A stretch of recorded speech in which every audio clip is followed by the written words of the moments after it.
These are the Ruwag replacement chucks and chuck adapters. The chucks are available in 3/8 or 1/2 inch mounts and can replace a damaged chuck or convert a keyed chuck to a keyless chuck, saving you time and effort when changing bits. There are also these SDS adapter chucks. These allow you to use standard steel and wood bits in an SDS rotary hammer.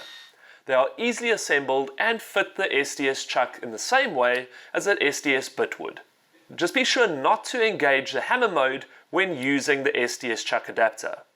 Maximum chuck capacities on the 3/8 inch are 10 mm, while on the 1/2 inch are 13 mm. These different capacities are to control the maximum forces and protect your drill. They can be used on corded or cordless drills.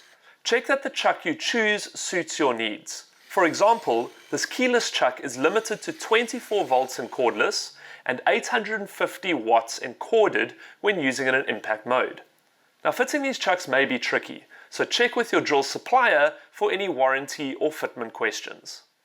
This range of chucks and adapters is the perfect way to end your frustration with a dodgy chuck or make your favorite drill that much better.